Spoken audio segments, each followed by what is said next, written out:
ಒಂದೇ ದಿನ ಇಂಡೋ ಪಾಕ್ ಫೈಟ್ಗೆ ಇನ್ನೊಂದೇ ದಿನ ಬಾಕಿ. ಅಮೆರಿಕ ನಮೀಬಿಯಾ ವಿರುದ್ಧ ಗೆದ್ದಿರುವಂತ ಭಾರತ ಹ್ಯಾಟ್ರಿಕ್ ಗೆಲುವಿಗಾಗಿ ಲಂಕೆಯಲ್ಲಿ ಭರ್ಜರಿ ತಾಲೀಮು ಮಾಡ್ತಿದೆ. ಅತ್ತ ಟೀಂ ಇಂಡಿಯಾ ಎದುರು ಸೋತು ಸುಸ್ತಾಗಿರುವಂತ ಪಾಕಿಸ್ತಾನ ಈ ಸಲನಾದ್ರೂ ಕೂಡ ಗೆಲ್ಲೋಣ ಅಂತ ಗೇಮ್ ಪ್ಲಾನ್ ಮಾಡ್ಕೊಳ್ತಿದೆ. ಭಾನುವಾರ ಕೊಲಂಬೋದಲ್ಲಿ ನಡೆಯಲಿರುವಂತ ಟೂರ್ನಿಯ ಐಕಾನಿಕ್ ಮ್ಯಾಚ್ಗೆ ಭಾರತದ ಪ್ಲಾನ್ ಹೇಗಿದೆ? ಪ್ಲೇಯಿಂಗ್ 11ನಲ್ಲಿ ಯಾರೆಲ್ಲ ಆಡ್ತಾರೆ? ಸ್ಪಿನ್ ಭಯ ಇದೆಯಾ? ಈ ಬಗೆಗಿನ ಒಂದಷ್ಟು ಮಾಹಿತಿಯನ್ನ ಈ ವಿಡಿಯೋದಲ್ಲಿ ನೀಡ್ತೇನೆ. ನಾನು ಶಾಂತ. ನೀವು ಸುದ್ಯಾನದ ಸಬ್ಸ್ಕ್ರೈಬರ್ ಆಗೋದಿಕ್ಕೆ ಮರಿಬೇಡಿ. ಭಾರತ ಮತ್ತು ಪಾಕಿಸ್ತಾನ ನಡುವಿನ ರಣರೋಚಕ ಪಂದ್ಯಕ್ಕಾಗಿ ಜಗತ್ತೇ ಕಾಯ್ತಾ ಇದೆ. ಸೂಪರ್ ಸಂಡೆಯಲ್ಲಿ ಬದ್ಧ ವೈರಿಗಳು ಕಾದಾಟ ನಡೆಸ್ತಾರೆ. ಆಲ್ರೆಡಿ ಏಷ್ಯಾ ಕಪ್ನಲ್ಲಿ 3ಕ್ಕೆ 3 ಸಲವೂ ಕೂಡ ಪಾಕ್ಗೆ ಪಂಚ್ ಕೊಟ್ಟಿರುವಂತ ಭಾರತ ಈ ಸಲ ಕೂಡ ಮಣ್ಣು ಮುಕ್ಕಿಸೋಕೆ ಕಾಯ್ತಾ ಇದೆ. ಕದನ ಕಣದಲ್ಲಿ ಪ್ರಾಕ್ಟೀಸ್ ಕೂಡ ಜೋರಾಗಿದೆ. ಈ ಹೈ ವೋಲ್ಟೇಜ್ ಪಂದ್ಯಕ್ಕೆ ಭಾರತದ ಪರ ಸ್ಫೋಟಕ ಓಪನರ್ ಆಗಿರುವಂತ ಅಭಿಷೇಕ್ ಶರ್ಮಾ ಆಡ್ತಾರಾ ಅಥವಾ ಇಲ್ವಾ ಎನ್ನುವಂತ ಕನ್ಫ್ಯೂಷನ್ಸ್ ಇದೆ. ಯಾಕಂದ್ರೆ ನಮೀಬಿಯಾ ಪಂದ್ಯಕ್ಕೂ ಮುನ್ನ ನಾಯಕ ಸೂರ್ಯಕುಮಾರ್ ಯಾದವ್ ನೀಡಿದಂತ ಹೇಳಿಕೆ ಗೊಂದಲ ಸೃಷ್ಟಿಸಿದೆ. ಅಭಿಷೇಕ್ ಶರ್ಮಾ 1 ಅಥವಾ 2 ಪಂದ್ಯಗಳನ್ನ ಮಿಸ್ ಮಾಡಿಕೊಳ್ಬಹುದು ಅಂದಿದ್ರು. ಹೀಗಾಗಿ ಪಾಕ್ ವಿರುದ್ಧ ಕೂಡ ಆಡಲ್ವಾ ಎನ್ನುವಂತ ಗೊಂದಲ ಇದೆ. ಆದ್ರೆ ವರುಣ್ ಚಕ್ರವರ್ತಿ ಮತ್ತು ತಿಲಕ್ ವರ್ಮಾ ಅಭಿಷೇಕ್ ಶರ್ಮಾ ಬಗ್ಗೆ ಪಾಸಿಟಿವ್ ಒಪಿನಿಯನ್ ಅನ್ನು ಕೊಟ್ಟಿದ್ದಾರೆ. ಅಂದ್ರೆ ಸ್ಫೋಟಕ ಓಪನರ್ ಅಭಿಷೇಕ್ ಶರ್ಮಾ ರಿಕವರ್ ಆಗಿದ್ದಾರೆ ಎಂದಿದ್ದಾರೆ. ಸೊ ಈ ಪಂದ್ಯಕ್ಕೆ ಭಾರತದ ಪರ ಹೆಚ್ಚುವರಿ ಸ್ಪಿನ್ನರ್ ಅನ್ನ ಆಡಿಸುವಂತ ಚಾನ್ಸಸ್ ಕೂಡ ಇದೆ. ಹಾಗಾದ್ರೆ ಭಾರತದ ಪರ ಪ್ಲೇಯಿಂಗ್ 11 ಹೇಗಿರುತ್ತೆ ಅನ್ನೋದನ್ನ ನೋಡ್ತಾ ಹೋಗೋಣ.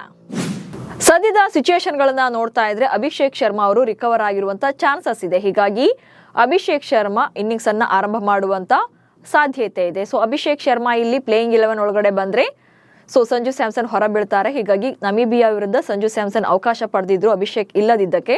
ಸೊ ಈಗ ಅಭಿಷೇಕ್ ರಿಕವರ್ ಆಗಿ ಅವರು ಓಪನರ್ ಆಗಿ ಬರ್ತಾರೆ ಅನ್ನುವಂತ ಸಾಧ್ಯತೆ ಇದೆ. ಅಂಡ್ ನೆಕ್ಸ್ಟ್ ಇಶಾನ್ ಕಿಶನ್ ಕೂಡ ಸ್ಫೋಟಕ ಬ್ಯಾಟರ್ ಸಂಜುರನ್ನ ಓಪನರ್ ಸ್ಥಾನದಿಂದ ಕೆಳಗಿಳಿಸಿ ಇಶಾನ್ ಕಿಶನ್ ಸ್ಥಾನವನ್ನ ಗಿಟ್ಟಿಸಿಕೊಳ್ಳುವಲ್ಲಿ ಯಶಸ್ವಿಯಾಗಿದ್ದಾರೆ. ಹೀಗಾಗಿ ಸ್ಫೋಟಕ ಬ್ಯಾಟರ್ ಆಗಿರುವಂತ ಇಶಾನ್ ಕಿಶನ್ ಅಭಿಷೇಕ್ ಶರ್ಮಾ ಜೊತೆ ಇನ್ನಿಂಗ್ಸ್ ಅನ್ನ ಆರಂಭ ಮಾಡ್ತಾರೆ.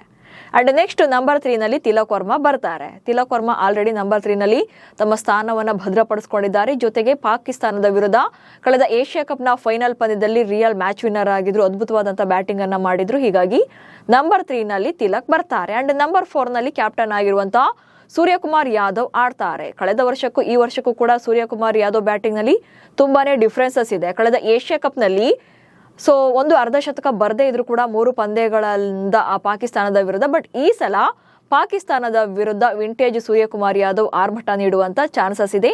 ಬಟ್ ಪಾಕ್ ವಿರುದ್ಧ ಸೂರ್ಯನ ರೆಕಾರ್ಡ್ಸ್ ಅದ್ಭುತವಾಗಿ ಇಲ್ಲದಿದ್ರೂ ಕೂಡ ಈ ವರ್ಷ ಅಂತದೊಂದು ದಾಖಲೆಯನ್ನ ಕ್ರಿಯೇಟ್ ಮಾಡುವಂತ ಚಾನ್ಸಸ್ ಇದೆ. ಸೊ ನಂಬರ್ 4 ನಲ್ಲಿ ನಾಯಕ ಸೂರ್ಯಕುಮಾರ್ ಯಾದವ್ ಬ್ಯಾಟಿಂಗ್ ಅನ್ನ ಮಾಡ್ತಾರೆ. ಅಂಡ್ ನೆಕ್ಸ್ಟ್ ನಂಬರ್ 5 ನಲ್ಲಿ ಆಲ್ರೌಂಡರ್ ಆಗಿರುವಂತ ಹಾರ್ದಿಕ್ ಪಾಂಡ್ಯ ಆಡುವಂತ ಚಾನ್ಸಸ್ ಇದೆ. ಸೊ ಕಳೆದ ಪಂದ್ಯದಲ್ಲಿ ಅಂದ್ರೆ ನಮೀಬಿಯಾ ವಿರುದ್ಧ ಹಾರ್ದಿಕ್ ಪಾಂಡ್ಯ ಬ್ಯಾಟಿಂಗ್ ನಲ್ಲಿ ಕೂಡ ಅದ್ಭುತವಾದಂತಹ ಸ್ಟ್ರೈಕ್ ರೇಟ್ ನಲ್ಲಿ ಬ್ಯಾಟ್ ಬೀಸಿ ಅರ್ಧ ಶತಕ ಕೂಡ ಬಾರಿಸಿದ್ರು. ಸೊ ಈ ಪಂದ್ಯದಲ್ಲಿ ಹಾರ್ದಿಕ್ ಪಾಂಡ್ಯ ಆಡುವಂತ ಚಾನ್ಸಸ್ ಇದೆ 5 ರಲ್ಲಿ. ಅಂಡ್ ನೆಕ್ಸ್ಟ್ ಶಿವಮ್ ದುಬೆ ಬರ್ತಾರೆ ನಂಬರ್ 6 ಅಲ್ಲಿ. ಸೊ ಶಿವಮ್ ದುಬೆ ಕೂಡ ಸ್ಫೋಟಕ ಬ್ಯಾಟರ್ ಆಗಿದ್ದಾರೆ. ಜೊತೆಗೆ ಆಲ್ರೌಂಡರ್. ಅದು ಅಲ್ಲದೆ ಫಿನಿಶಿಂಗ್ ರೋಲ್ ಅಥವಾ ಮಿಡಲ್ ಓವರ್ಗಳಲ್ಲಿ ಶಿವಮ್ ದುಬೆ ಬಿಗ್ ಹಿಟ್ಗಳ ಮೂಲಕ ತಂಡದ ಗತಿಯನ್ನ ಬದಲಾಯಿಸುವಂತ ಕೆಪಾಸಿಟಿ ಅವರಲ್ಲಿದೆ. ಸೊ ನೆಕ್ಸ್ಟ್ ಬರ್ತಾರೆ. ಆನಂತರ ಆಲ್ರೌಂಡರ್ ಆಗಿರುವಂತಹ ಅಕ್ಷರ್ ಪಟೇಲ್ ನಂಬರ್ 7 ನಲ್ಲಿ ಆಡುವಂತ ಚಾನ್ಸಸ್ ಇದೆ. ಸೊ ಇಲ್ಲಿ ನೀವು ಕೇಳಬಹುದು ರಿಂಕು ಸಿಂಗ್ ಇಲ್ವಲ್ಲ ಈ ಸಲ ಅಂತ. ಬಟ್ ಆಕ್ಚುಲಿ ಇಲ್ಲಿ ರಿಂಕು ಸಿಂಗ್ ಬದಲಿಗೆ ಕುಲ್ದೀಪ್ ಯಾದವ್ ಅವರನ್ನ ಆಡಿಸುವಂತ ಚಾನ್ಸಸ್ ಇದೆ. Rinku Singh actually batter, but Kuldeep Yadav spinner ಹೇಗೆ ರಿಪ್ಲೇಸ್ ಆಗುತ್ತೆ ಅನ್ಕೊಂಡ್ರೆ ಸೊ ಅಲ್ಲೇ ಇರುವಂತದ್ದು ಟ್ವಿಸ್ಟ್. ಯಾಕಂತಂದ್ರೆ ಪಂದ್ಯ ನಡೀತಾ ಇರುವಂತದ್ದು ಶ್ರೀಲಂಕಾದ ಕೊಲಂಬೋ ಮೈದಾನದಲ್ಲಿ. ಸೊ ಕುಲ್ದೀಪ್ ಯಾದವ್ ಸ್ಪಿನ್ನರ್ ಅದ್ಭುತವಾಗಿ ಪಾಕಿಸ್ತಾನದ ವಿರುದ್ಧ ಪರ್ಫಾರ್ಮ್ ಮಾಡಿದ್ದಾರೆ.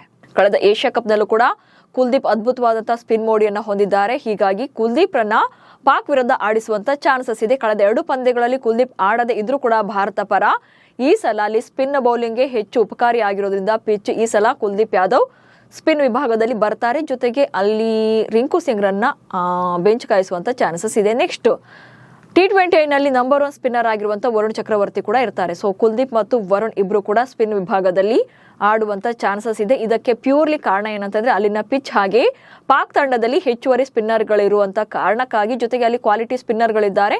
ಹೀಗಾಗಿ ಭಾರತ ಕೂಡ ಸ್ಪಿನ್ ವಿಭಾಗವನ್ನ ಕಂಪ್ಲೀಟ್ ಆಗಿ ಸ್ಟ್ರಾಂಗ್ ಮಾಡೋ ಕಾರಣಕ್ಕೆ ಈ ಇಬ್ಬರನ್ನು ಕೂಡ ಆಡಿಸುವಂತ ಸಾಧ್ಯತೆ ಇದೆ.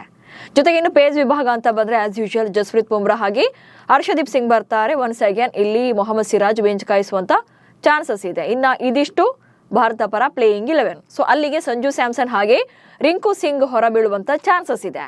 ಸೊ ಪಾಕಿಸ್ತಾನದಲ್ಲಿ ಸ್ಪಿನ್ ವಿಭಾಗ ಚೆನ್ನಾಗಿದೆ. ಜೊತೆಗೆ ಪಾಕ್ ಸ್ಪಿನ್ನರ್ಗೆ ಭಾರತಕ್ಕೆ ಥ್ರೆಟ್ ಆಗುವಂತ ಸಾಧ್ಯತೆ ಇದೆ ಅಂತ ಶ್ರೀಲಂಕಾದ ಸ್ಪಿನ್ ಮಾಂತ್ರಿಕ ಅಂತಾನೆ ಕರೆಸಿಕೊಳ್ಳುವಂತ ರಿಯಲ್ ಸ್ಪಿನ್ನ ಓಜಿ ಆಗಿರುವಂತ ಅಜಂತಾ ಮೆಂಡಿಸ್ ಅವರು ಹೇಳಿಕೆಯನ್ನ ಕೊಟ್ಟಿದ್ದಾರೆ.